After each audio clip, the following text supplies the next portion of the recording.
Beal. I'm very honored to be here today, giving you guys this word.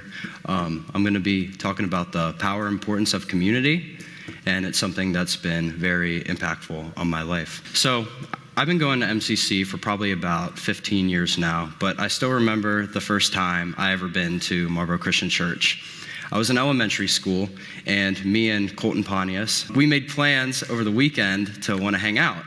And this is before either of us had cell phones or anything, so we had to make these plans before Friday, or it probably wasn't going to happen. And I mean, it's a whole process to be able to hang out with your friends when you're that younger. I mean, you have to get approval from your parents, there's approval from his parents, and so I got the okay to be able to stay the night over at Colton's place, but he said to make sure that I bring a change of clothes because we were going to church in the morning. And my initial thought to that was like, man, this is gonna hinder the time that we're gonna have. It's not gonna be as fun. We're not gonna be able to try to stay up late all night. We weren't gonna be able to do that because we were going to church in the morning. But regardless, I was like, okay, I'll still come over. It's still gonna be a fun time. And so here we are. I go over to his house, have a good time, all that. And then we're going to church for the first time. And I walked through, and I was completely shocked that church served breakfast to the congregation here. Like, I was dumbfounded that I could go up there and eat some Dunkin' Donuts and some chocolate milk right before I'm about to go to my Sunday school class. Like, it was a good time. And so we do all that, and then I go to my Sunday school class, and it's taught by Connie Yoder, and I knew Adam through T-ball and school and stuff like that, so it was good being able to see community that I recognized. I had such a good class and stuff that for the first time, I went home and told my mom and dad about the church here. And especially when I told my dad about the church, he was like, oh yeah, we're gonna be going next week. Like, they have free breakfast? Oh yeah, we're there. And so this is when we started coming regularly here, and I started getting involved in the youth group, and I was even baptized on the stage back here for the first time in 2013.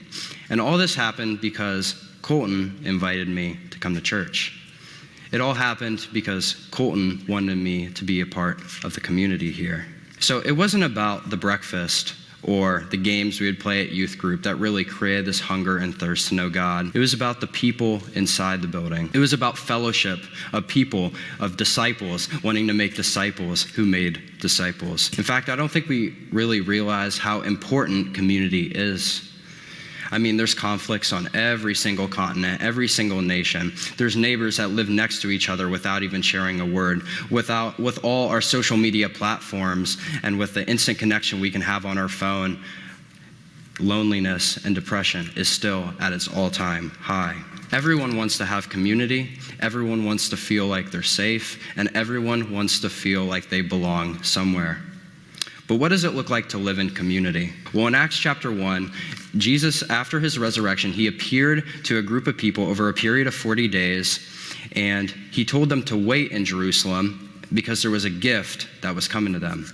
And it's not till verse 8 that we find out that the gift is the gift of the Holy Spirit. It says, you will receive power from the Holy Spirit, and you will be my witnesses in Jerusalem, in Judea, and Samaria, and to the ends of the earth. What being a witness means is that you are evidence of Jesus' truth and his character.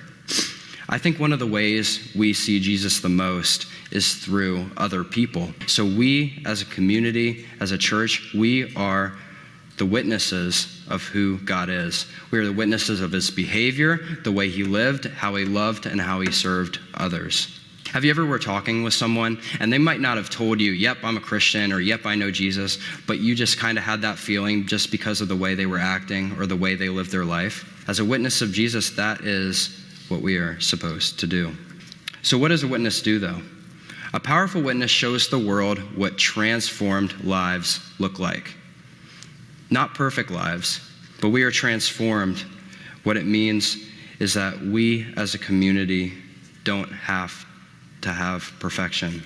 In 2 Corinthians 5:20, It reads, "We are ambassadors for Christ, as though God were making his appeal through us."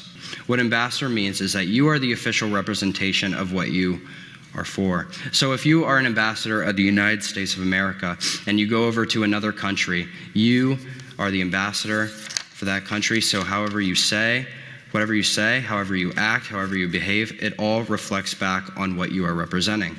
And as we are Christ's ambassadors, we are representing Christ, and however we act, however we behave, whatever we say, all traces back to Jesus.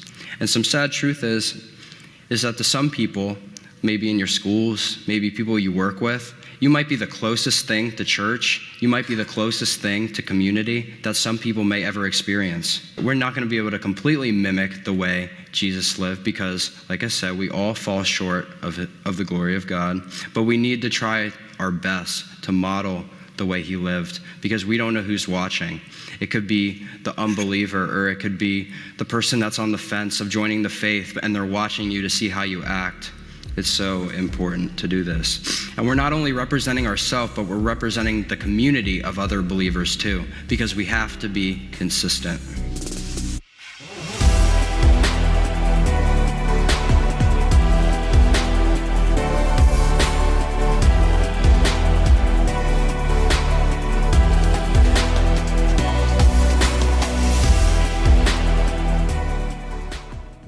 Hey, thank you guys so much for checking out that video. If you want to see more from us, you can like and subscribe. We'll be posting more stuff every week.